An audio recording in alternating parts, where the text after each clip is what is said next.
C'est aussi clé de se projeter à 10 ans si tu veux réussir ce que tu vas faire à 5 ans. Et le mot-clé vraiment, c'est l'agilité. Bienvenue dans l'Accounting Business Club, le podcast dédié aux experts comptables et à l'écosystème comptable au sens large. Je suis Alexis Lama, votre hôte, et également le fondateur de Booster Digital, l'agence digitale dédiée aux experts comptables. Tout de suite, je vous souhaite un excellent épisode et je vous dis à très vite.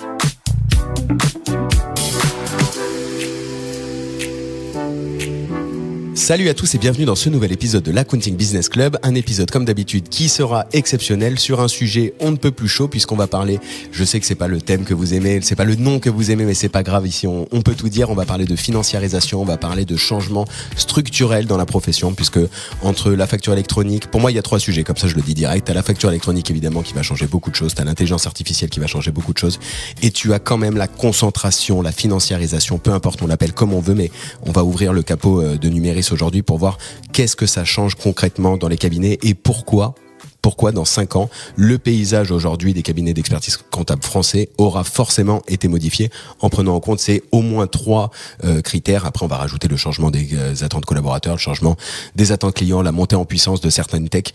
Donc voilà un peu pourquoi c'est un sujet on ne peut plus passionnant qu'on a eu le plaisir d'ouvrir dans pas mal d'épisodes aujourd'hui dans l'Accounting Business Club et qu'on va continuer d'ouvrir. Au menu du jour, je le donne avant même que vous ayez la parole de vous présenter parce que je sens que je suis lancé sur un flot de paroles ce matin. Au menu du jour, on revient sur vos parcours. Qu'est-ce qui vous a amené à créer Numéris? Qu'est-ce que Numéris? Pourquoi la financiarisation aujourd'hui change les choses? Qu'est-ce qui se passe aussi à l'international? Parce que dans votre parcours, vous voyez aussi beaucoup de ce qui se passe à l'international. Qu'est-ce que ça offre? Qu'est-ce que ça va structurer votre vision du marché? Voilà un peu l'ordre du jour. Évidemment, au milieu de tout ça, il y aura des questions qui piquent des membres de l'Accounting Business Club. Voilà le programme. Ça vous va, messieurs? Génial, merci beaucoup Alexis. Eh bien, écoutez, avant de commencer, puisqu'on est 3 aujourd'hui au micro, c'est important pour les auditeurs que tout le monde sache qui est qui. Je vous laisse vous présenter. Vladimir, je te laisse la parole pour commencer. Parfait. Vladimir, du coup, comme mon nom de famille l'indique, je suis d'origine serbe. Je suis le père d'une petite fille de bientôt 3 mois, donc si j'ai des cernes, c'est peut-être en partie à cause du boulot, mais aussi de ce fait-là. Et en parallèle du boulot, ce que j'aime bien faire, c'est des sports de combat, donc je suis un amateur de sports de combat, de MMA, de lutte et de jiu-jitsu brésilien, entre autres. Rien que ça, quoi. Quelqu'un de la force tranquille. Exactement. Et moi, c'est Guillaume. Je suis originaire de Bretagne, de Séné, un petit village à côté de Vannes. Dans mon temps perso, je suis amateur de sport nautique et de sport d'endurance. Et dans mon temps perso, j'aime bien passer du temps avec mes amis. Et l'ami avec lequel je passe le plus de temps, il est là, assis à ma gauche, c'est Vladimir. Ça fait 10 ans qu'on se connaît. Et on était donc amis, on l'est toujours, avant de s'associer pour créer Numéris. Le monter un business ensemble ne vous a pas séparés, c'est beau. Au contraire, c'était un peu la suite logique de notre amitié. Comment, donc je reviens un peu en arrière, je vois vos passions. Qu'est-ce qui vous amène au monde de l'expertise comptable? Comment vous en êtes arrivé là? Ouais. Dans les parcours et les expériences qu'on a eues avec Vladimir, il y a une sorte de fil conducteur qui est nos 3 métiers de cœur, qui sont l'investissement, l'entrepreneuriat et la structuration d'entreprise. Et tout ce qu'on a fait jusqu'ici dans nos parcours, ça nous a amené à créer Numéris et ça nous a donné les armes aujourd'hui pour le développer. Moi, pour ma part, j'ai commencé ma carrière dans un fonds d'investissement à Londres qui investit dans des boîtes de logiciels. On avait des entrepreneurs qui venaient nous voir avec des projets de croissance, lancer un nouveau pays, lancer un nouveau produit, et on venait financer ces projets. Après 3 ans, j'ai eu envie de changer, passer de l'autre côté, et là, j'ai rejoint des startups pour structurer. J'ai notamment été directeur financier de Swan pendant plusieurs années, et Swan, du coup, qui fait des services de paiement pour les logiciels de comptabilité. Swan qui est une derrière, on va dire, une grosse partie des comptes pro qu'on a aujourd'hui dans tous les outils. Exactement. Swan qui avait d'ailleurs un stand au congrès. J'ai pas été les voir, mais j'aurais été curieux de comprendre pourquoi ils prennent un stand au congrès. Je pense que c'est les seuls qui prennent un stand au congrès pour parler à d'autres éditeurs ou prestataires et pas aller voir les experts comptables. Parce que c'est pas un expert comptable qui va venir monter son compte pro, quoi. Si, il y en a un en Belgique, Tim Van de Castil, qui est à notre board, qui est un de nos senior advisors, qui a monté une boîte qui s'appelle Silverfin, qui est un logiciel de production comptable qu'il a vendu à Visma. Exactement. Et lui, il remonte un cabinet depuis le départ et il crée l'ensemble des briques technologiques de son cabinet lui-même. Et donc, c'est probablement un cabinet avec une dizaine de collaborateurs et qui opère le compte pro en direct. D'accord. Super intéressant. Et donc il a vendu à Visma et ensuite il s'est remis dans le fait de créer un bureau d'expertise comptable. Okay. Ouais, exactement. Super. Et il est au board. Intéressant. Ouais. Donc il a directement cette vision à la fois de ce que peut apporter Visma aux entrepreneurs, parce que pour échanger quelques fois avec eux, ça a l'air assez intéressant de voir ce qu'ils apportent, et en même temps le côté métier avec une vision d'avance. Ok. Donc ouais, pardon, je t'ai coupé. T'étais chez Swan. Ouais, et chez Swan, du coup, ça nous a rapproché de l'écosystème des experts comptables, puisque Swan équipe la plupart des logiciels qu'ils utilisent, les comptes pro, et ça nous a donné, on va dire, des idées pour la suite pour monter Numéris avec Vlad. Okay. En gros, tous les deux, on a été directeurs financiers, on échangeait beaucoup avec des experts comptables. On s'est rendu compte, en tant que client d'abord, et puis en échangeant avec eux, qu'il y avait pas mal d'enjeux dans leur métier. Ensuite, je pense un peu par déformation professionnelle, on s'est dit qu'il y avait sûrement des outils à créer, et puis ensuite, quand on a vu la myriade, voir la constellation, les galaxies d'outils qui existaient déjà, on s'est dit que c'était plutôt un marché sur lequel il y avait trop d'outils et que donc c'était pas la bonne manière d'apporter notre pierre à l'édifice. Et du coup, pendant la période fiscale 2024, on a échangé avec une 50aine d'experts comptables pour vraiment comprendre leurs points de douleur et ce qui était important pour eux et les difficultés à faire évoluer leur cabinet et leurs organisations. Et c'est là qu'on s'est rendu compte que la difficulté, c'était vraiment pas les outils, mais c'était la conduite du changement et la transformation au quotidien, que ce soit sur les offres, le modèle d'affaires, les attentes générationnelles et la structuration en entreprise de service. Et donc, c'est à ce moment-là qu'on est venu à la conclusion que la meilleure manière d'apporter notre pierre à l'édifice, c'était de créer Numéris. Et donc, Numéris, ça va être... comment tu le présentes ? C'est si vous venez du monde de la finance, c'est on empile les cabinets, c'est un groupe, c'est tu vois comment tu analyses en fait par rapport à ton étude, tu te dis quoi, tu vas monter une boîte de service type Booster Digital où tu vas faire du conseil aux experts comptables, comment tu le décris ? Numéris, c'est un groupe d'entrepreneurs de l'expertise comptable rassemblés autour d'une vision commune qui est de créer une société de services qui va répondre à l'ensemble des besoins des PME et de leurs dirigeants. Aujourd'hui, Numéris, c'est un groupe qui rassemble 3 cabinets sur 12 sites dans 7 départements et à peu près 180 collaborateurs et 22 millions d'euros de chiffre d'affaires. Numéris, c'est aussi une équipe de fonction support en centrale qui est au service des cabinets pour accélérer leur développement. C'est aussi une académie, l'Académie Numéris, qui est là pour former les collaborateurs au métier de demain. Et c'est aussi des leviers de croissance qui sont proposés aux dirigeants des cabinets pour se transformer. Mais alors, on va revenir juste 2 secondes en arrière, parce que là, on est rentré très vite dans les chiffres et dans le concret. Comment, quand tu sors de nulle part, c'est pas nulle part, mais vous voyez ce que je veux dire, t'es pas connu dans l'écosystème, tu fais des calls de qualif, t'as les 50 experts comptables, comment t'arrives à convaincre des experts comptables de rentrer chez Numéris? Quelle est la promesse du début? J'imagine, tu vois, un peu ce que tu viens de décrire, un groupe, mais tu vois, comment t'y arrives, et même financièrement, comment ça se passe? La promesse, pour la construire, on a passé vraiment beaucoup de temps à comprendre le marché. Comme disait Vlad, au début, on avait une idée un peu différente qui était plutôt de créer un acteur de logiciel. Donc vraiment très différent de ce qu'on fait aujourd'hui. Et en discutant avec des experts comptables, on s'est aperçu qu'on n'apporterait pas de pierre à l'édifice en proposant un éditeur de logiciels supplémentaire. On a vu qu'il y avait des enjeux un peu persistants à travers plusieurs décennies qui existent encore. En faisant nos recherches, tu vois, on a lu les magazines de la profession comptable. Et tu sais, c'est un peu comme le magazine Le Point qui, chaque année, sort son épisode à la même période. Le guide des vins, le guide des meilleurs hôpitaux. Bah, chaque année, là, t'as le guide, OK, comment faire plus de conseils. Et c'est un mot qui est sur toutes les bouches. Et ensuite, quand tu regardes vraiment dans la réalité des cabinets, on n'y est pas encore au monde du conseil et de l'accompagnement. Et en fait, en creusant, on s'est aperçu que des cabinets qui veulent se structurer, ils ont 2 options. C'est soit rester seuls et faire ça par leurs propres moyens, tout seul ou au sein d'un réseau d'indépendants, ou sinon de s'adosser à une autre structure, se faire racheter en fait par un cabinet d'expertise comptable traditionnel qui va venir imposer ces méthodes. Et avec Numéris, on a vu l'opportunité de créer une 3e voie, un nouveau type d'acteur, avec un modèle capitalistique et un modèle opérationnel qui est différent. On va vraiment venir appuyer le développement de dirigeants de cabinets d'expertise comptable, leur apporter des moyens supplémentaires pour croître, mais aussi en respectant leur ADN entrepreneurial et sans venir leur apprendre leur métier, quoi. Concrètement, ça marche comment, tu vois, capitalistique? Enfin, je reviens en arrière parce que je sais que ça va être ce que vont se poser pas mal de questions comme auditeurs. C'est que, encore une fois, vous avez fait votre étude, t'arrives avec une promesse. Moi, je suis dirigeant d'un cabinet, donc si aujourd'hui il y a autant de collaborateurs, c'est que les cabinets que tu rencontres, c'est pas des créateurs, quoi. Comment tu le convaincs de rentrer dans l'aventure? Qu'est-ce que tu lui mets? C'est quoi le package? C'est quoi, tu vois, c'est quoi la promesse en fait? Ouais. Je pense que la promesse, c'est vraiment de les soutenir dans leur croissance. Les gens qui nous rejoignent, ils ont vraiment cet ADN entrepreneurial et ils veulent faire de la croissance, qu'elle soit organique ou externe. Mais tu vois, c'est pas des gens qui se disent j'ai un cabinet qui fait 4% de croissance organique, à peu près comme le marché.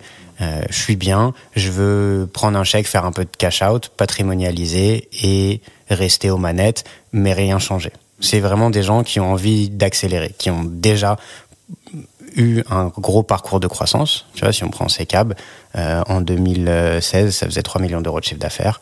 Là, ça en fait entre 11 et 12 en croissance organique et en croissance externe.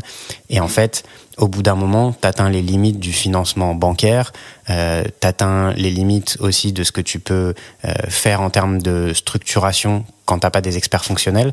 Et donc, nous, notre promesse, c'est celle-là. C'est vraiment de les appuyer avec des experts fonctionnels pour accélérer leur croissance et leur permettre de passer encore une nouvelle étape de croissance assez rapidement.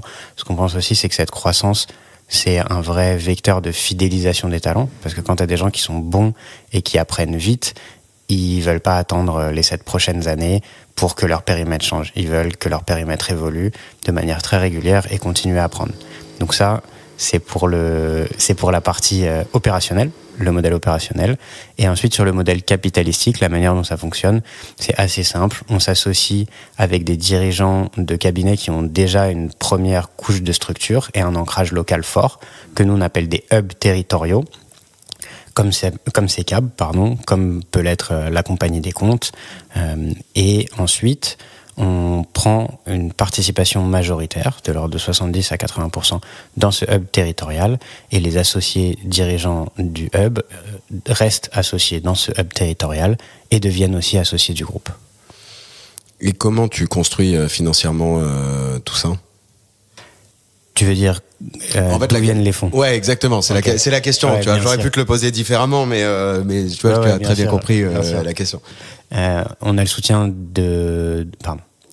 On a le soutien d'un partenaire pour le développement qui est un fonds d'investissement belge qui s'appelle Strada Partners, qui est spécialisé et qui a un gros palmarès dans la création de groupes depuis le début, avec un fort angle technologique. Tu vois, donc ils ont fait ça dans du conseil en data, ils ont fait ça dans du conseil IT et dans du soft. Et là, ils ont aussi soutenu des entrepreneurs sur du courtage en assurance et un certain nombre d'autres verticales. Et en parallèle de ça, on est aussi soutenu par des business angels qui investissent leur propre argent pour soutenir Numéris, qui sont des gens de la profession, mais aussi quelqu'un comme Tim Van de Castille, dont on parlait tout à l'heure, André-Paul Bahuon, etc. Ok.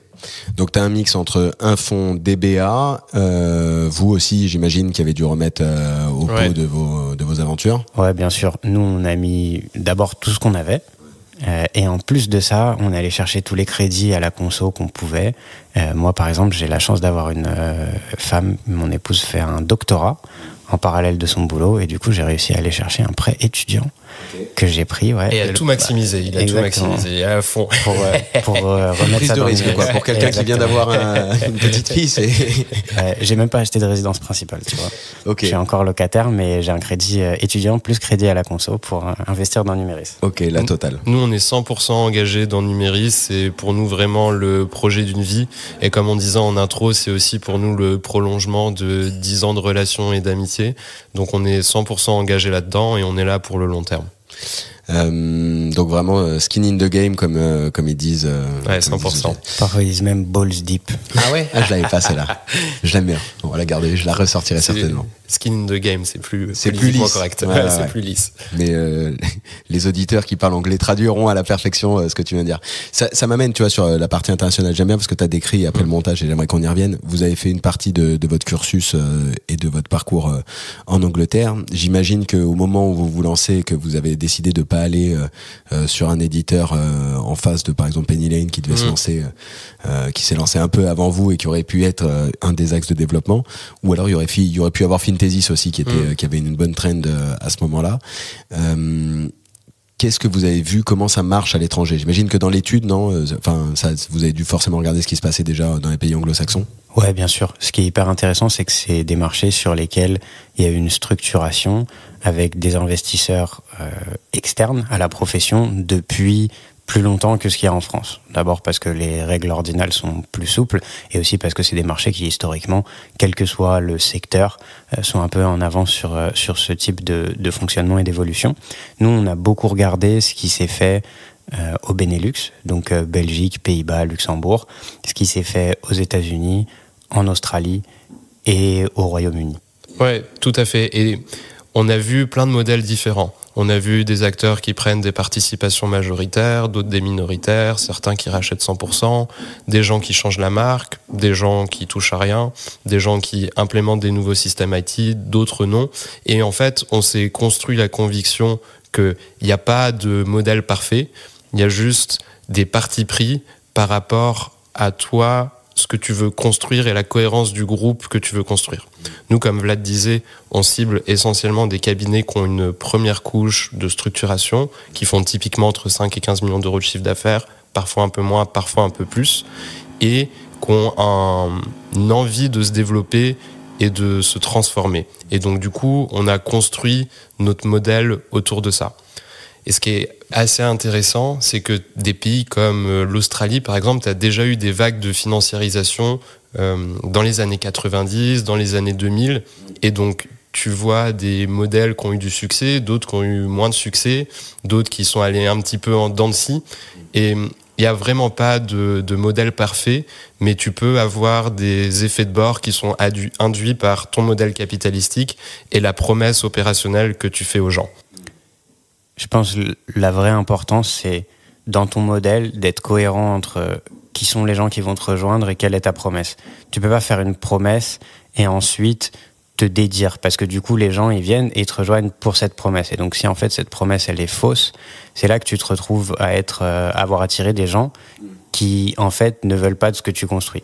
Donc si demain tu dis voilà, moi je veux attirer et ce qui est important pour moi c'est d'avoir des associés qui sont des entrepreneurs, et que tu dis ça, que tu le cries sur tous les toits et que finalement ton modèle c'est quelque chose qui bride complètement les comportements entrepreneuriaux, les gens qui sont venus ils vont dire bah ouais mais moi je suis pas venu pour ça, et c'est là que tu vas avoir des problèmes. Et à l'inverse, si tu dis à tout le monde moi en fait ce que je veux c'est des gens qui sont pas du tout entrepreneuriaux, et que tu as un modèle qui est cohérent avec ça, qui fait que les gens ils viennent, ils sont sur des rails et ils peuvent se laisser porter, et que ta proposition elle est claire et que tu sais que c'est ça que tu cibles, en fait c'est un modèle qui peut fonctionner tout à fait aussi. Pour moi c'est vraiment hyper important cette cohérence entre ce que tu dis, ta promesse, et d'aller cibler des cabinets et surtout des associés et des équipes qui ont une culture qui correspond à cette promesse.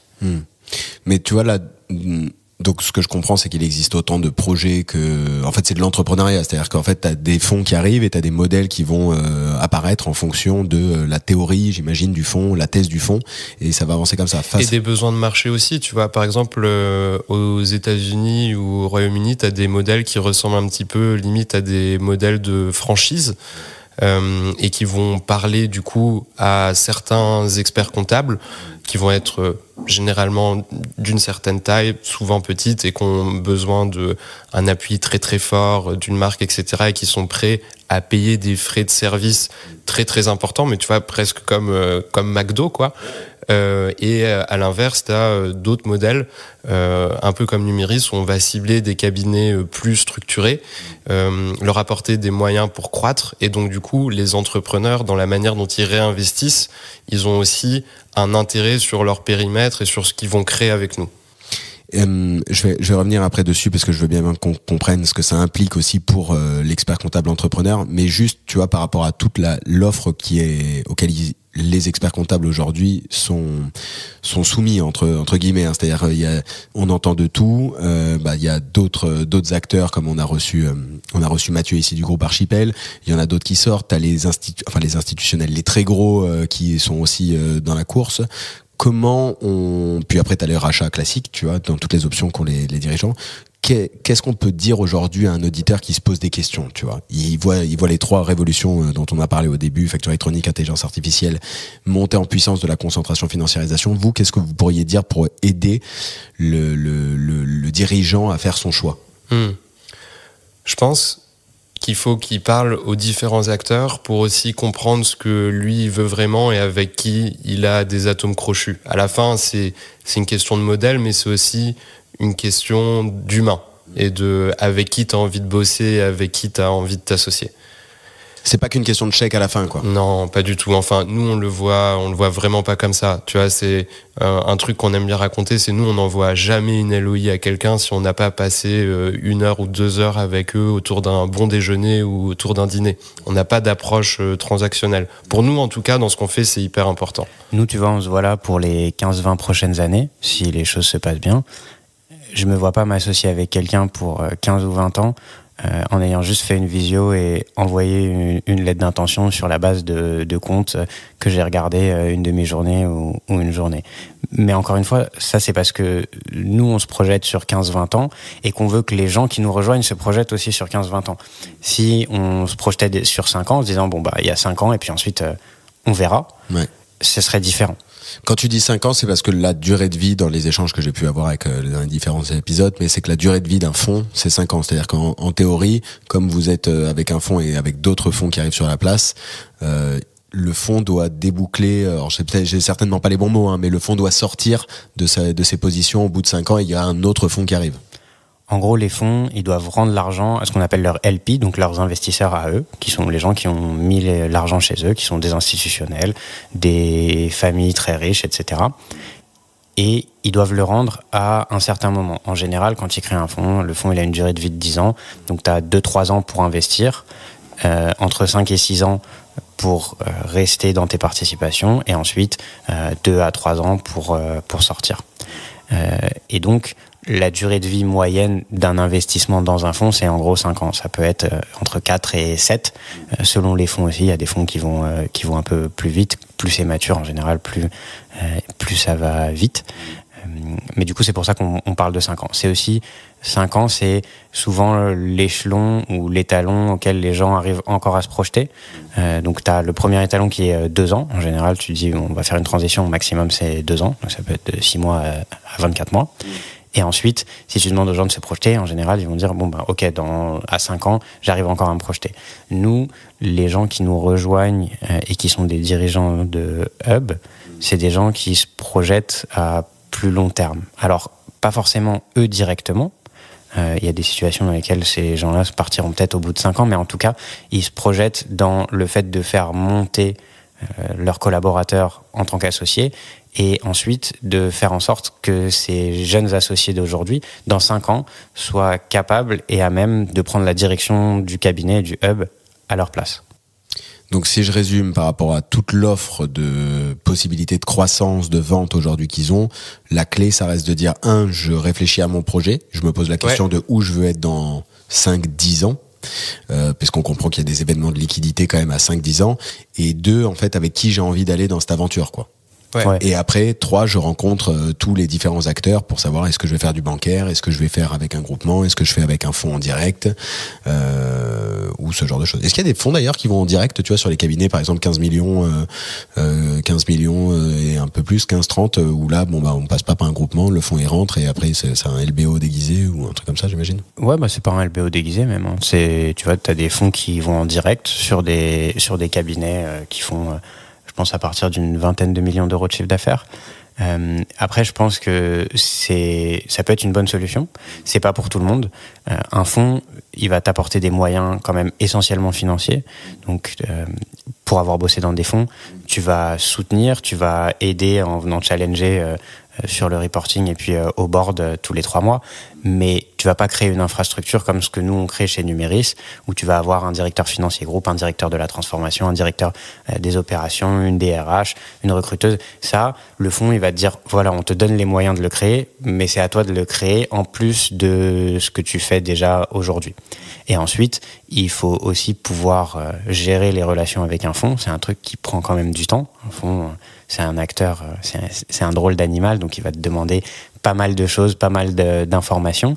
C'est aussi c'est des gens très analytiques, donc ils vont poser des questions beaucoup dans le détail aussi. Donc il faut pouvoir gérer ces relations avec eux, parler le même langage. Et donc nous, on fait aussi un peu le tampon entre le fonds et les cabinets du groupe pour que les dirigeants des cabinets du groupe puissent se concentrer sur le développement de leur cabinet et qu'ils passent pas trop de temps à gérer les relations avec le fonds. Qu'est-ce que tu dis, tu vois, enfin, t'apporte tous ces services. Si ton cabinet, il fait 10 millions, 10, 15 millions, il a déjà ses services. Ça fait doublon. Comment ça s'embarque, cette histoire? Ouais, en gros, la manière dont nous, on le voit, c'est que tu as 2 niveaux de fonction support. Tu as un premier niveau de fonction support qui est dans ces hubs. Si on prend le cas de ces cabs, il y a déjà un niveau de fonction support. C'est sûr, un cabinet qui fait plus de 10 millions d'euros de chiffre d'affaires, soit il est complètement siloté et pas du tout structuré, soit il a déjà un niveau de structure. Nous, c'est plus avec ces cabinets-là qu'on échange. En revanche, en général, il va pas avoir de fonction support que nous on appelle stratégiques, qui sont typiquement avoir un directeur de la transformation. Déjà, parce qu'un directeur de la transformation, sur un cabinet, même s'il fait 20 ou 30 ou même 40 millions d'euros de chiffre d'affaires, il sera pas occupé 100% du temps. T'as pas forcément l'histoire de croissance sur ton propre périmètre pour attirer les meilleurs dans ce que tu fais. Pareil pour un directeur des opérations, tu vois. Nous, il y a Zach qui nous a rejoint sur la partie vraiment stratégie et innovation. Honnêtement, sur un périmètre où il n'y a pas tant de croissance que ça, c'est difficile de l'occuper et de justifier le salaire que tu vas lui payer parce que ça va venir complètement dégrader ta marge. C'est quoi le profil de Zach, par exemple, que donc tu mets en opération? C'est le CEO, quoi.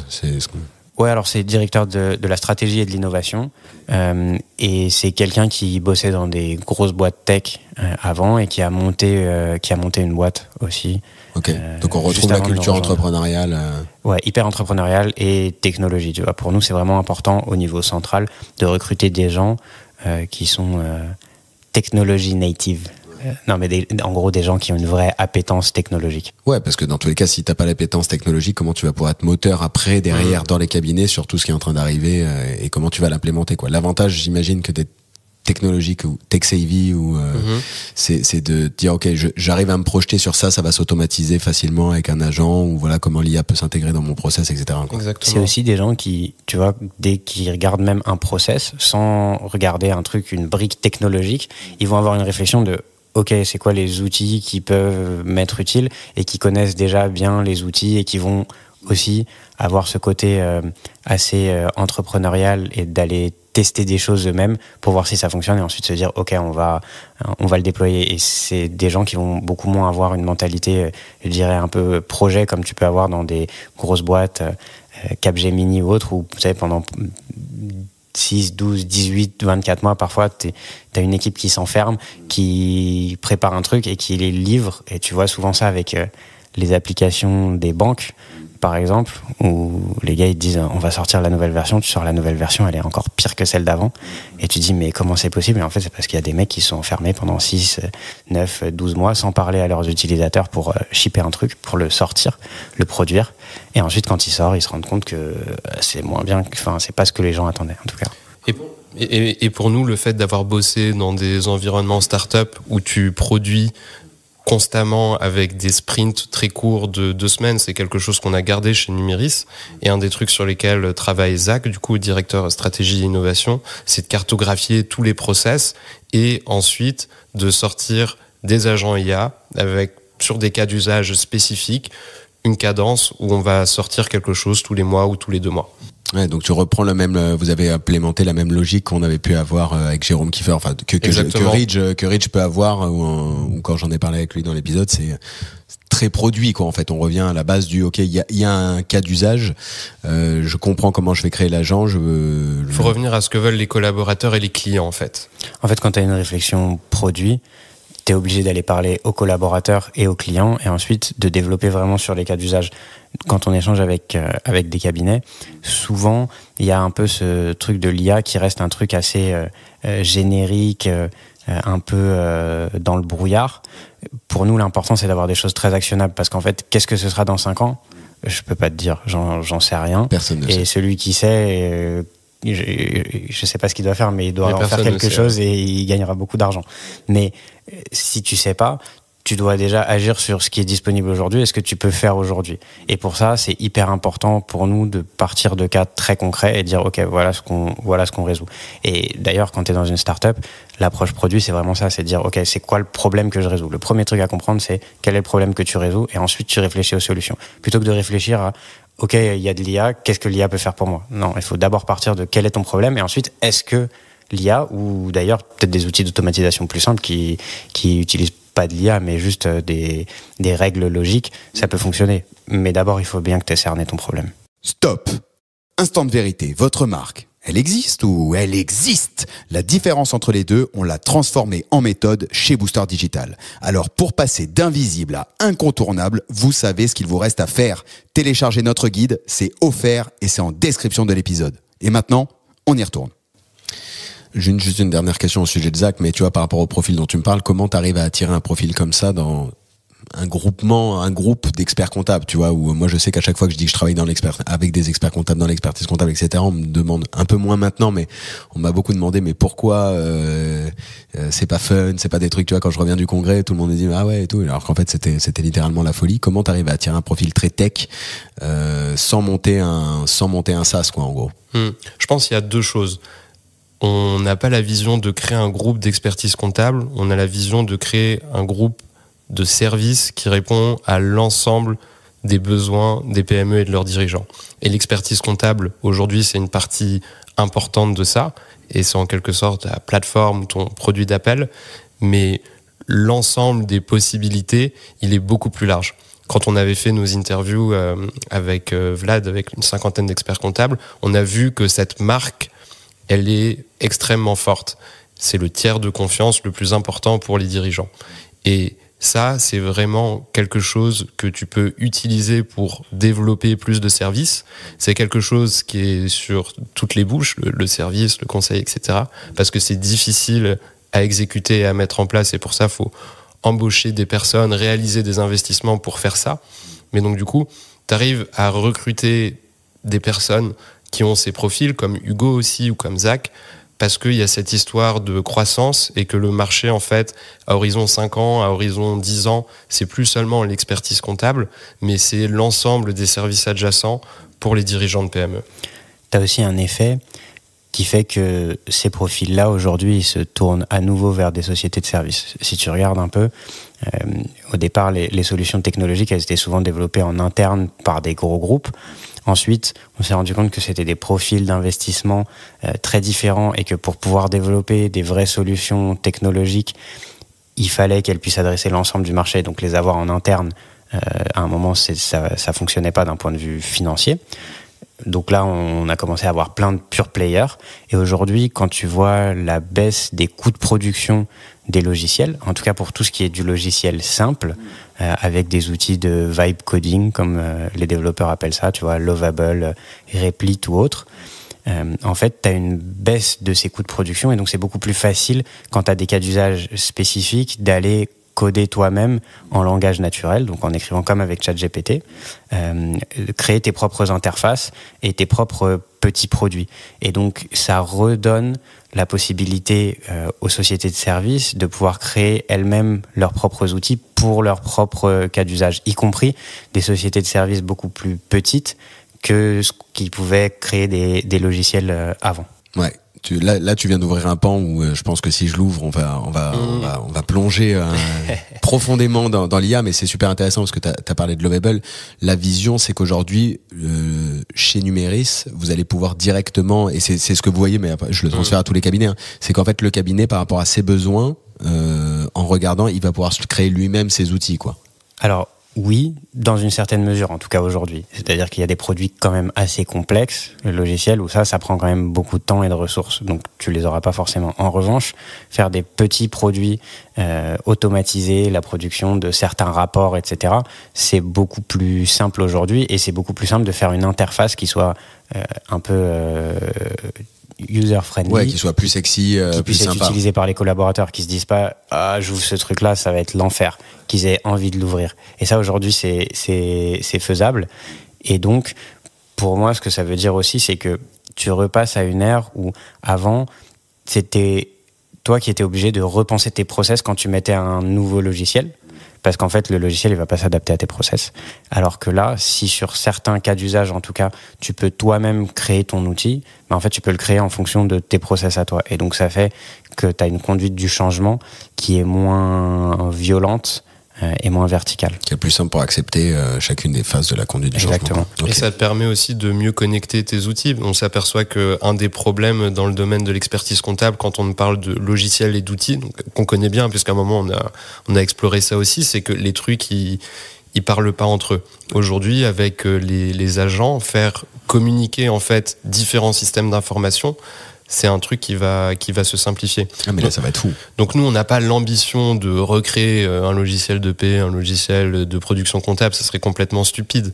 Mais on a l'ambition de faire parler ces différents systèmes et surtout, le premier truc qu'on veut faire, c'est avoir une vision complète 360 sur les clients, sur leurs données comptables, sur la donnée des outils de gestion, pour ensuite savoir quoi lui proposer et surtout comment l'aider. Et donc ça, c'est une problématique d'outils, mais tu as aussi la problématique de l'humain et de la formation. Et c'est pour ça que nous, très tôt, on a investi là-dedans, on a créé l'Académie Numéris, donc là, qui a une vingtaine de personnes qui rejoignent la première promotion. Et les sujets de l'Académie Numéris, c'est le commercial, utiliser les outils technologiques et développer une posture écoute et conseil. Tous les sujets en fait qui sont importants pour passer vers ce modèle de société de service. Mode de service, quoi, sortir de la prod. Mais on va venir après, même si je vois le temps qui file, on va venir après sur l'Académie Numérique. J'aimerais juste qu'on revienne parce que c'est une question qu'on m'a posée dans l'Accounting Business Club. C'est quoi aujourd'hui un process d'achat? Tu vois, c'est la question que je te posais tout à l'heure, c'est comment l'expert comptable peut savoir. On a eu les options. Maintenant, comment ça se passe un process d'achat? Et deuxième question qui s'ensuit, c'est quoi le process d'intégration? Je vais prendre la première, je te laisse prendre la deuxième. Vas-y. C'est assez simple. Pour un process d'achat, on peut aller assez rapidement. En gros, la manière dont ça fonctionne, c'est en général, on se rencontre une première fois, souvent en visio pour ce premier échange. Ensuite, si on pense que ça vaut le coup d'avancer des deux côtés, nous, on envoie une liste de documents qu'on souhaiterait regarder, les comptes annuels, des choses assez simples comme ça, organigrammes, pour être sûr de bien comprendre le cabinet. Ensuite, pour nous, c'est hyper important, avant d'envoyer quelques lettres d'intention que ce soit, de rencontrer les futurs associés en personne. Parce que, comme on le disait tout à l'heure, si on se projette sur 10, 15, 20 ans, c'est hyper important de savoir qu'on peut se supporter et qu'on peut même s'apprécier, idéalement, un peu plus que sur une visio de 30 minutes. Et du coup, nous, on va voir les associés. On aime bien se déplacer pour les voir dans leur élément aussi. On va faire un déjeuner ou un dîner, ce qui nous permet aussi, nous, comme eux, de se projeter, de se dire, OK, est-ce que j'ai vraiment envie d'avancer? Et ensuite, si on se dit qu'on a vraiment envie d'avancer et que les dirigeants du cabinet se disent qu'ils ont aussi envie d'avancer, là, on fait une lettre d'intention, on se met d'accord sur les éléments principaux de la lettre d'intention, structuration, valorisation. Et une fois qu'on a fait ça, on lance les audits. Les audits peuvent aller assez rapidement, entre 2 et 4 semaines, selon la disponibilité des documents. Et ensuite, on rédige les documents juridiques et on finalise la transaction. On peut faire ça en 3 mois à peu près. On peut être un peu plus rapide. Parfois, ça prend un peu plus de temps pour la disponibilité des documents et tout. ou parce qu'il y a des vacances d'été ou de Noël qui tombent au milieu et du coup forcément ça ralentit un petit peu. Mais en gros, c'est 3 mois à peu près. C'est dingue quand même quand tu y penses, parce que tu te dis que ça peut... C'est un choix de vie, en quelque sorte, sur des années, tu vois, de construction, et tu peux les switcher. Et en même temps, ça va avec l'allure à laquelle vont les choses aujourd'hui. C'est-à-dire que quand tu vois le nombre d'acteurs qui sont aujourd'hui en place, l'allure à laquelle se font les deals, c'est important de comprendre qu'en fait, en 3 mois, tu peux avancer et rentrer dans une nouvelle dynamique, changer de cap, quoi. Ouais, après ces 3 mois assez intenses quand même, où on échange et on se voit beaucoup. Donc on apprend aussi à se connaître pendant ces 3 mois. Mais encore une fois, pour nous, l'idéal, c'est de passer le plus de temps possible en amont avant de lancer les audits. Je sais que parfois on s'est retrouvé sur des process où on était peut-être les derniers à envoyer une lettre d'intention. On nous disait, mais là j'en ai déjà reçu 3, ou 2, ou 1. Et nous, à chaque fois, on disait, ouais, mais moi, en fait, je ne ferai pas de lettre d'intention sans qu'on se soit rencontrés. Et donc peut-être que t'es pas disponible pendant les 10 prochains jours, mais je pense que ça vaut le coup. Et si tu te projettes, ces 10 jours, c'est pas très grave d'attendre 10 jours de plus pour répondre aux autres, si c'est pour être sûr de faire le bon choix. Et peut-être que le bon choix, ce sera pas nous, tu vois, mais au moins t'auras pris le temps de faire le bon choix et de rencontrer les gens avec qui tu vas t'associer pour une bonne partie des prochaines années, d'autant plus quand tu réinvestis. C'est un peu différent quand tu as des cédants qui sont 100% sortants, mais là, quand tu réinvestis, c'est aussi une partie de ton argent que tu confies aux gens qui vont gérer le groupe. Et donc, moi, si c'était moi qui réinvestissais, clairement, je voudrais passer le plus de temps possible avec les gens qui, derrière, vont gérer mon réinvestissement.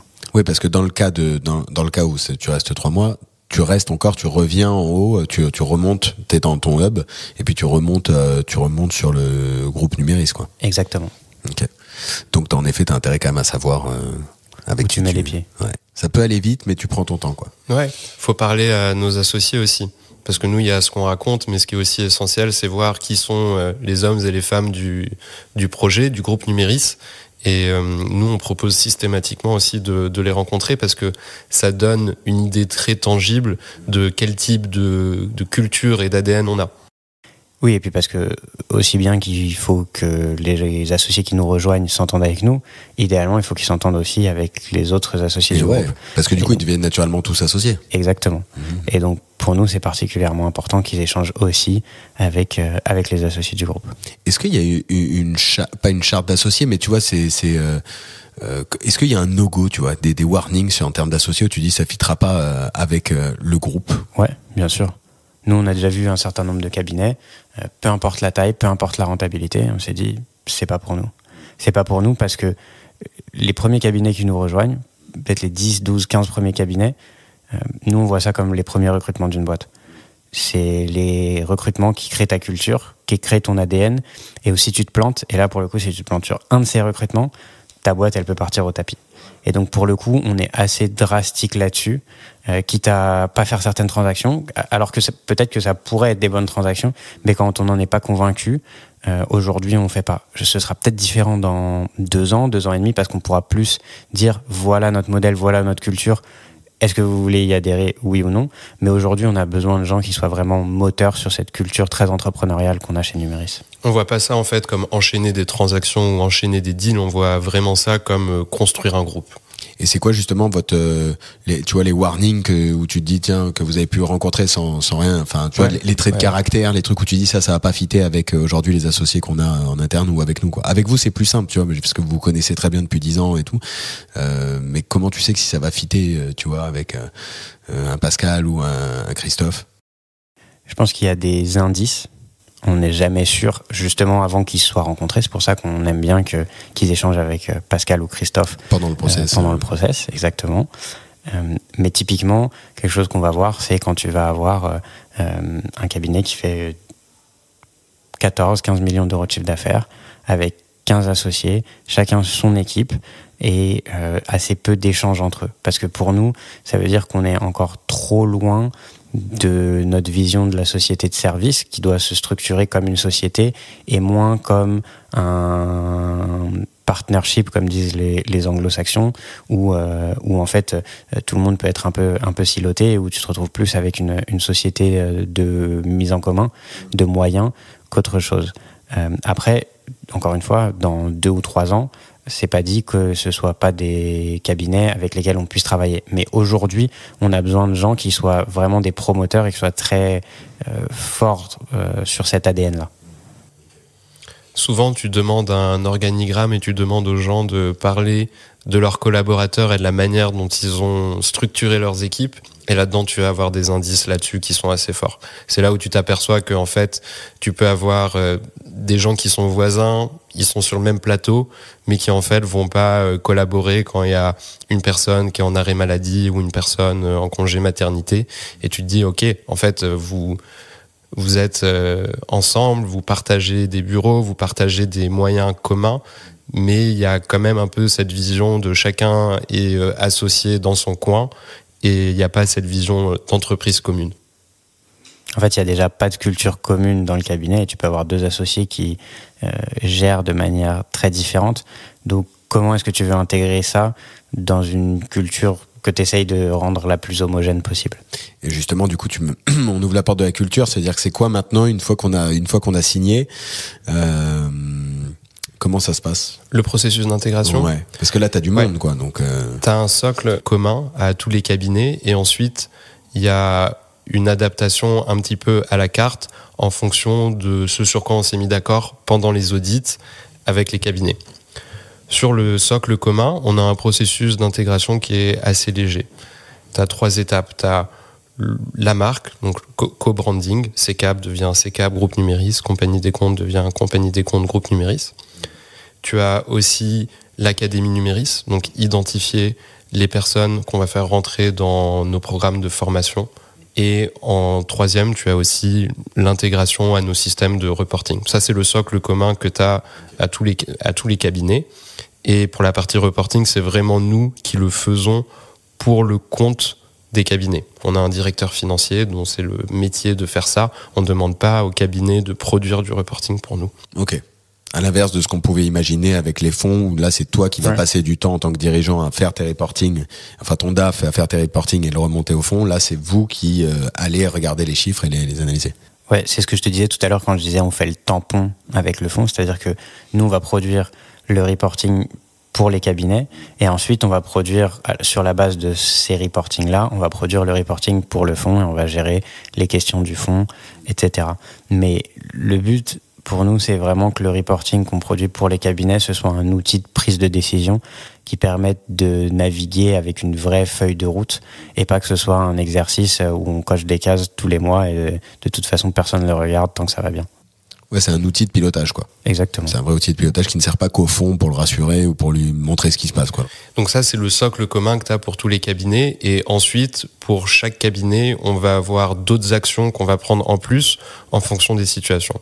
Par exemple, pour Compagnie des Comptes, c'était important de recruter un expert comptable à Noisy-le-Grand. Ça faisait des mois qu'ils essayaient de trouver et c'était compliqué. Avec les services RH et le service de recrutement du groupe, on a trouvé une personne en un mois qui est opérationnelle. Ça dépend aussi des plans de croissance qu'on a pour le cabinet. Par exemple, chez CCAB, qui est un cabinet du coup qui s'est historiquement développé beaucoup par croissance externe et qui a triplé de taille sur les 10 dernières années, on a un plan ambitieux de doubler de taille en gros sur les 5 prochaines années. Donc on commence déjà à poser les premières briques. On va lancer du coup sur les zones qu'on a identifiées des prises de contact avec des cabinets qu'on a identifiés, qu'on va négocier, financer et aussi où on va fournir les services support pour intégrer ces cabinets. Et donc ça dépend vraiment du plan de croissance qu'on a avec les cabinets. Certains, ça va être juste de la croissance organique, d'autres, ça va être aussi de la croissance externe.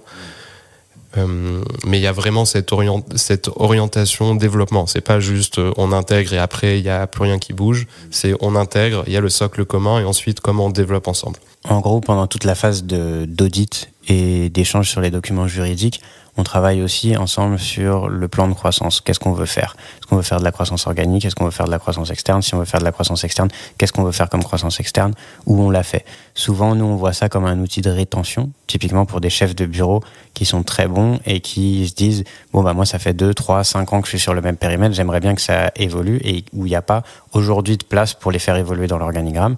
Là, on va regarder de la croissance externe là où ils sont pour faire évoluer leur périmètre de cette manière-là. Et donc, on marche vraiment sur ces deux jambes de croissance organique et de croissance externe, étant entendu qu'on se met d'accord avec les dirigeants sur ce qu'on va faire. Certains ne veulent pas faire de croissance externe. Dans ce cas-là, on va faire plus de croissance organique.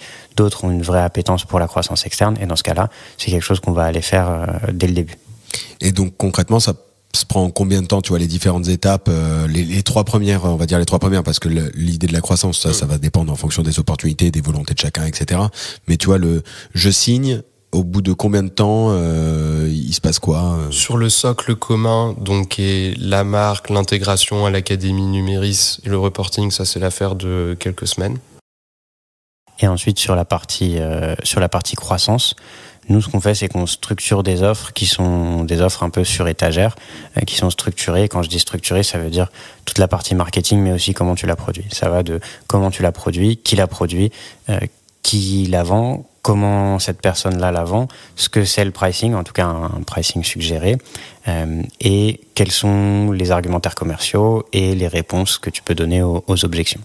Nous, on fait vraiment ce travail de structurer ces offres-là pour qu'ensuite, quand un cabinet nous rejoint, ils se disent « Ok, voilà les offres que je peux lancer ». Nous, on suggère un plan de lancement en disant « Voilà, à telle période, en général, on suggère de lancer ça et ça et ça. Est-ce que ça vous intéresse ? Si ça vous intéresse, on vous envoie tout le packaging et on vous aide et on fait tout le suivi et la partie gestion de projet pour assurer le lancement de ces nouvelles missions.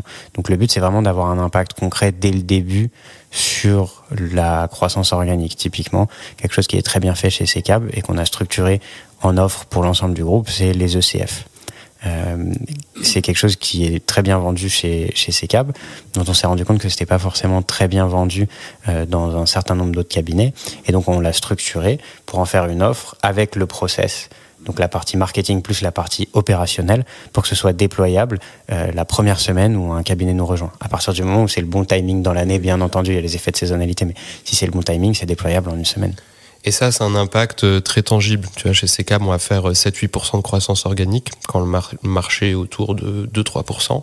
Ouais. Et, par rapport à la mise en place de nouvelles missions, de packaging de nouvelles missions et le déploiement commercial qui va bien avec, c'est ça? Ouais, exactement. Et ensuite, sur la croissance externe, on va rajouter entre 20 et 30% de chiffre d'affaires en plus l'année prochaine sur les départements qu'on a identifiés. Ok. D'où cette logique de hub local et le hub local qui rachète des plus petits. En fait, si je traduis en dessin, tu achètes entre 5 et 15 et dessous, tu vas pouvoir acheter du 1-2 avec des spots, des satellites, quoi. Exactement. Et ça, c'est pour ce que tu disais tout à l'heure, tu parlais des fonctions support en disant, voilà, un cabinet qui fait 10, 12, 15 millions d'euros de chiffre d'affaires, il a déjà un premier niveau de fonction support. Et en fait, en général, ce que les cabinets plus petits, donc qui font 700 000 euros de chiffre d'affaires, 1 million, 1,5 million, 2 millions d'euros de chiffre d'affaires, ils cherchent, c'est justement ce premier niveau de fonction support. C'est avoir un bon service social, un bon service juridique, avoir quelqu'un qui fait la paie du cabinet, la comptabilité du cabinet, potentiellement une personne en ressources humaines qui fasse que ça, etc.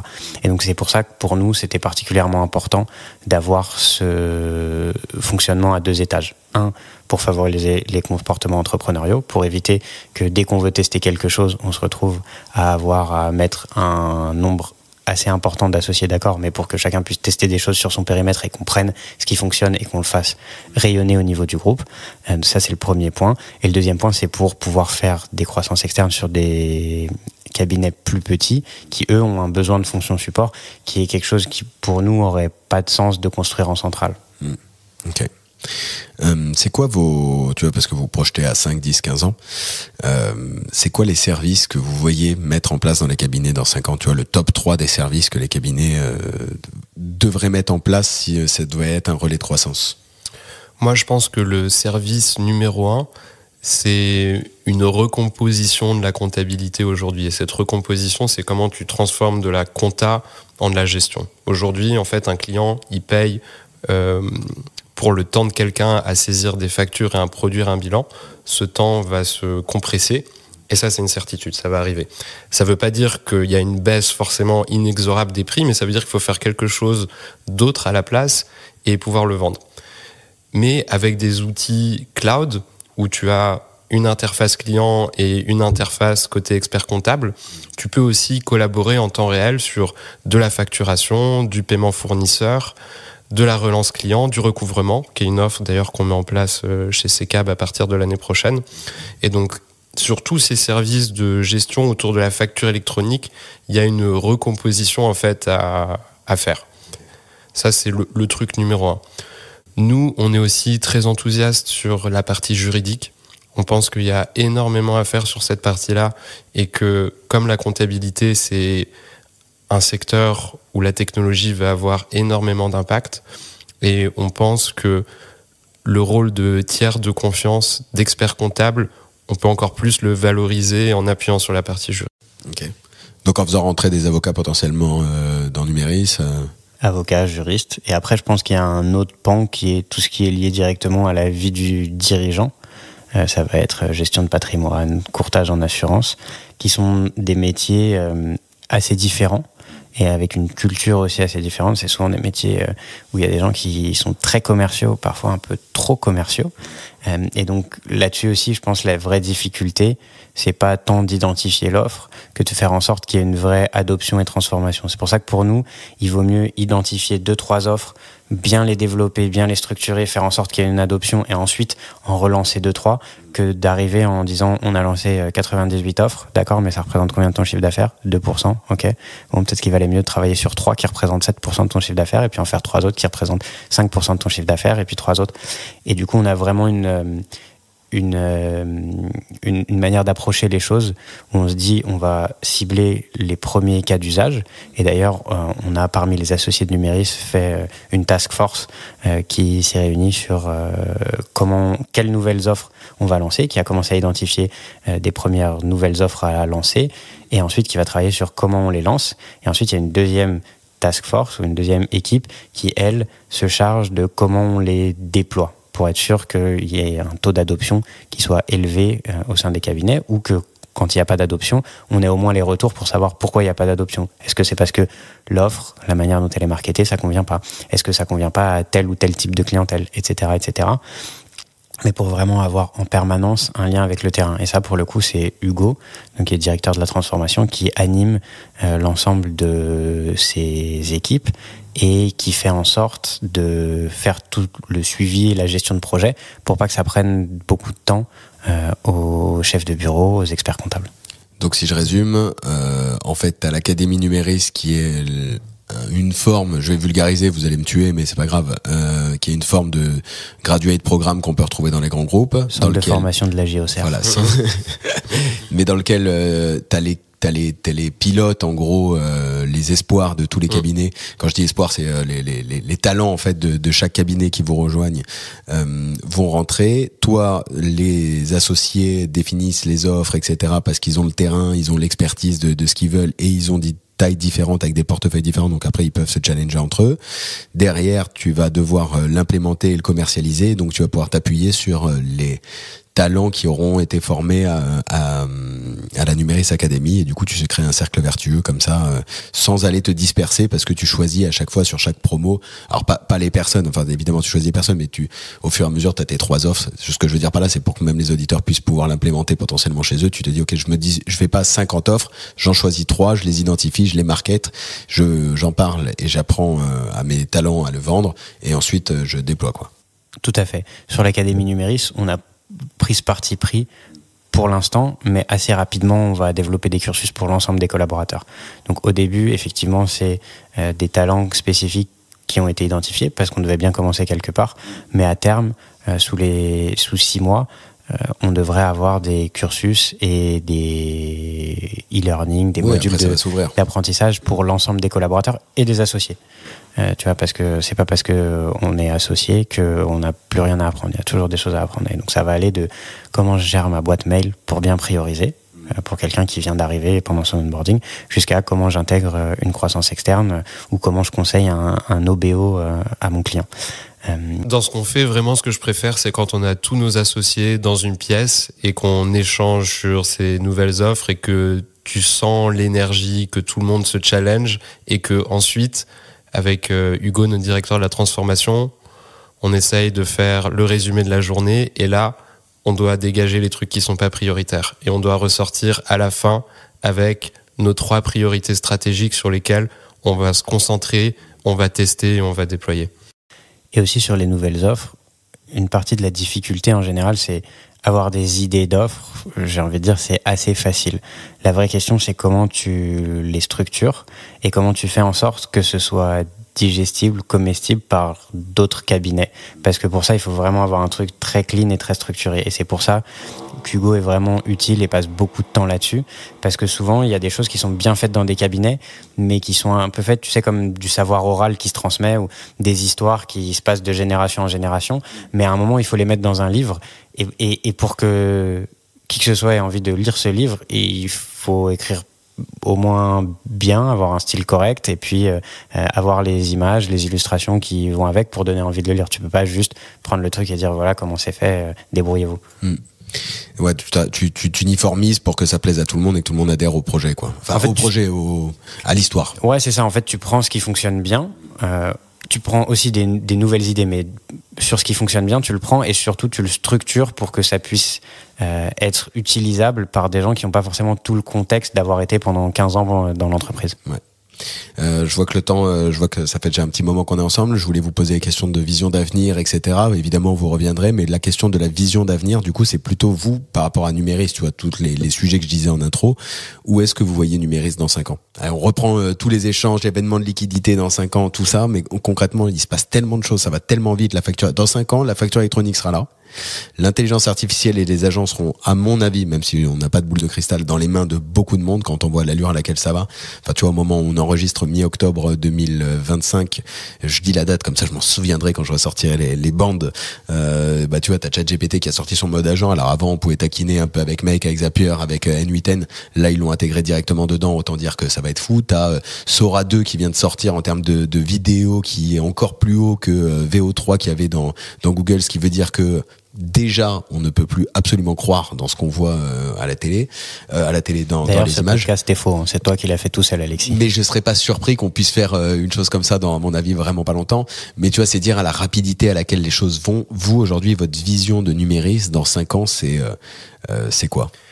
Effectivement, c'est difficile de savoir ce qui va se passer et la réalité, c'est que toutes les entreprises tâtonnent. Nous, on pense qu'il faut rester agile et rapide. C'est ça vraiment notre mot d'ordre. Je regardais une statistique l'autre jour qui disait que sur Indeed, il y a pas mal de jobs comparés aux années précédentes qui sont plus postés. Ça, je pense que il y a des gens qui font des choix très forts sur le fait de modifier les politiques d'embauche. Je pense que certains en paieront le prix dans certaines années, puisque en fait, il faut aussi pouvoir former les gens, pouvoir les faire monter, et si tu arrêtes de recruter, tu auras des problèmes là-dessus. Je pense qu'il y aura une vraie réflexion du coup sur quelles sont les compétences dont on a besoin, et il y aura plus de ce qu'on appelle l'approche écoute, l'approche conseil, et ça c'est pour ça que c'est un module dans l'Académie Numéris, mais je pense que le cursus classique des gens qui seront recrutés dans les cabinets va aussi évoluer avec le travail et du coup l'impact de la technologie. Il y a un truc qui est clé aussi pour nous, c'est que dans 5 ans, ce ne sera pas fini et ça continuera à évoluer et ça accélérera probablement. C'est pour ça que pour nous, c'est important de construire une organisation qui s'habitue au changement et à la transformation. Pour nous, la transformation, c'est pas t'attends et puis au bout de 15 ans, il y a un point d'inflexion. À ce moment-là, il faut vite se transformer. Parce qu'en fait, si ton organisation n'a pas l'habitude de se transformer petit à petit en permanence, à ce point d'inflexion, soit elle se cassera, soit elle ne changera pas et elle ne se transformera pas. Et donc pour nous, vraiment, ce qui est clé, c'est dès aujourd'hui de mettre en place des petits rituels, des petites habitudes de changement, parce qu'on pense qu'il n'y a que comme ça que tu peux avoir une organisation qui dure dans le temps et qui peut faire face à des changements plus brutaux. Et vraiment, c'est cette agilité qui est importante, plus qu'un cap de voilà, dans 5 ans, on va faire X millions d'euros de chiffre d'affaires. Parce que si tu fais X millions d'euros de chiffre d'affaires, mais que derrière ces millions d'euros de chiffre d'affaires, c'est le métier à l'ancienne que tu fais, se pose la question de la pérennité. Et nous, donc il y a le cap à 5 ans, mais on a des ambitions vraiment long terme. Donc il faut vraiment réfléchir à ça Et le mot-clé vraiment, c'est l'agilité.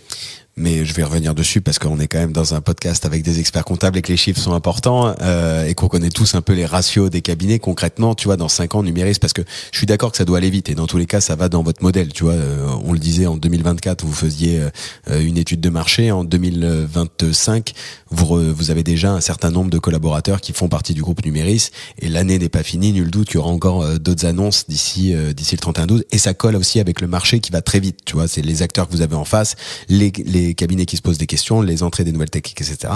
Du coup, je reviens à ma question. Nous, le cap qu'on s'est fixé, c'est un cap à 10 ans. On s'est dit que ce qu'on vise, c'est de faire partie du top 10 dans 10 ans. Alors, top 10, mais avec d'autres métiers. Si on est un acteur du top 10, mais qu'on n'est absolument pas diversifié, ce sera un échec pour nous. Il vaut mieux être dans le top 25 et être beaucoup plus diversifié que l'inverse. Et ensuite, du coup, on s'est mis un objectif à 5 ans parce qu'il faut bien décomposer. Sinon, tu te dis pendant 10 ans et puis t'arrives à 8 ans et demi et tu te dis, ah, j'y suis pas. Et donc là, on s'est dit qu'on visait de faire 200 millions d'euros de chiffre d'affaires en consolidé d'ici 5 ans. C'est intéressant parce que ça donne quand même un trend, tu vois, même pour les auditeurs qui peuvent se dire, ok, donc voilà à quel niveau est la barre dans 5 ans et donc dans 10 ans, comment tu penses directement groupe de services et donc tu as tous les cabinets qui doivent se transformer aujourd'hui, comment ils pensent groupe de services aussi, quoi. Ouais, bien sûr. Et je pense que c'est aussi clé de se projeter à 10 ans si tu veux réussir ce que tu vas faire à 5 ans, pour une raison qui est simple, qui est que tous les gens qui s'associent avec nous dans le groupe, à un moment, ils vont vouloir sortir ou réaliser une partie de leur investissement, etc. Si au bout de 5 ans, t'as fait un truc énorme, mais qui n'est pas vu comme pérenne pour les 5 années suivantes, en fait, personne ne sera intéressé à ce moment-là pour reprendre ou racheter une partie des actions de ceux qui veulent sortir. Parce qu'en fait, l'investisseur suivant, lui, va se dire, bah ouais, mais si ça se trouve, en fait, dans 5 ans, et lui, il va refaire le même exercice de se dire, ok, mais en fait, il faut que je puisse me projeter à 10 ans pour que dans 5 ans, moi aussi, je puisse faire une sortie parce que celui d'après, il va lui aussi vouloir se dire que c'est encore pérenne sur 5 ans. Donc, si tu te projettes juste à 5 ans, t'es vite assez limité parce que tu sais très bien que l'investisseur d'après, lui, va devoir se projeter aussi à 5 ans, voire à 10, pour se dire que lui-même va pouvoir trouver un investisseur après pour le remplacer à 5 ans. Ah là là, tu m'ouvres la porte et là je vois qu'on n'aura pas du tout le temps d'y aller. J'aurais une dernière question pour vous qui est j'aimerais savoir si vous avez une ressource à me partager, tu vois, que vous avez pu voir dans vos parcours avant, mais juste pour dire pourquoi tu m'ouvres la porte et comme ça on l'ouvrira l'année prochaine pour suivre à la fois l'évolution, mais aussi tu vois il y a ce sujet qui revient assez régulièrement. Ils me disent mais comment on assure les multiples, c'est quoi l'histoire, comment tu vois comment tu crées de la valeur en fait dans tout ça. Alors on l'a compris dans, je pense, une grande, en tout cas moi j'ai compris dans pas mal de trucs qu'on a dit là, mais tu vois il y a ce sujet du tiens, ok, dans 5 ans, comment le font, ils pensent, etc. Quels font et qu'est-ce qu'ils vont se dire, c'est quoi les questions qui se posent. Mais ça, je le garde pour un prochain épisode l'an prochain. Et en même temps, ça permettra de revenir sur, quels sont les retours sur l'académie Numéris, avoir les premiers retours. Tiens, on pourrait faire un podcast avec certains associés aussi pour savoir un peu comment ça marche. Je pense que, ça me donne des idées pour la suite. C'est une très bonne idée. Je reviens sur les ressources. Ça, c'est vraiment juste un kiff perso. Qu'est-ce que je peux lire, tu vois, pendant les vacances de décembre, histoire de couper, qui vous aurait inspiré déjà dans vos choix, tu vois, et comment je drive une boîte ou ce que vous voulez. Je pense Guillaume, il va te dire ce qu'il offre à chaque personne qui nous rejoint. C'est le livre de Sir Alex Ferguson. Ah ouais, si t'aimes bien le foot et les anecdotes, et si t'aimes bien Manchester United, ce qui au passage n'est pas mon cas, c'est un super bouquin parce que t'as plein de principes de management simples qui sont évoqués par Sir Alex Ferguson, et puis t'as aussi toute l'histoire du club de Manchester United qui au début était un club dans les années 80 avec des joueurs alcooliques qui se ramenaient pas aux entraînements. Enfin, t'as plein d'histoires assez marrantes, et on a aussi une sorte de... C'est notre livre de chevet de management chez Numéris. C'est un bouquin qui a été écrit par la COO de Stripe, qui est une société de services de paiement, qui s'appelle Scaling People. C'est un truc qui se traduit pas très bien en français. Élever aussi, faire progresser les gens. Faire passer les gens à l'échelle. Passer les gens à l'échelle, ça marche pas. Ça marche pas. Et on aime bien ce bouquin parce que justement, c'est plein de petites tactiques, de petits rituels, de petits trucs simples que tu peux mettre en place comment faire des interviews, comment faire des reviews, comment mettre des objectifs, comment discuter de perspectives de carrière avec des gens, plein de questions que tu te poses en permanence quand tu montes une boîte et où t'as pas forcément la réponse. Et là, t'as une sorte de guide avec plein de petites choses très pratiques, vraiment pas de théorie. Et celui-là est vraiment top. Scaling People, ok. Ouais, c'est aussi le genre de bouquin qui te rappelle qu'un système, c'est juste, ou c'est la somme en tout cas de tous les éléments et de toutes les petites initiatives et les petits détails qui vont dans ce système. Qu'un moteur, c'est en fait un ensemble de boulons, de vis, de pistons, etc. Et que donc il faut aussi avoir cette vision d'être sûr que chaque piston est au bon endroit, chaque boulon est au bon endroit, etc. Je le commande dès qu'on finit l'épisode et je vais le commander directement. On me l'avait jamais cité celui-là, donc ça m'intéresse. Je veux bien revenir dessus. Merci messieurs, c'était un vrai plaisir de vous recevoir pour suivre, pour déjà découvrir Numéris, voir tout ce qui s'est passé et la vision. Je pense qu'il va se passer encore beaucoup de choses. C'est pour ça que je vous réinvite d'ores et déjà sur l'année prochaine, parce qu'à mon avis, il y aura beaucoup de choses qui auront évolué, même dans la profession. Si on veut vous contacter, où est-ce qu'on vous trouve ? Sur LinkedIn, via notre site internet aussi, vous pouvez directement réserver un créneau dans mon agenda. Ok, on met tout ça en description. Merci encore, franchement, Guillaume, Vladimir, pour tout ce que vous avez partagé. J'ai hâte de suivre la suite de l'aventure. Si vous êtes encore avec nous, c'est que l'épisode vous a plu. Désolé pour les petits bruits. Si jamais on n'a pas réussi à les gommer au montage, il y a eu pas de chance. C'est assez rare des travaux dans l'immeuble, mais en tout cas, voilà, j'espère que ça vous aura pas empêché de suivre et de comprendre tout ce qu'on a pu entendre, avec plein de choses qu'on peut appliquer dans tous les cabinets. Ça donne quand même un gros trend de tout ce qui est en train de se passer. Je trouve ça vraiment passionnant à voir en observateur. J'espère que l'épisode vous a plu. Je vous dis à très vite pour un prochain épisode. Ciao.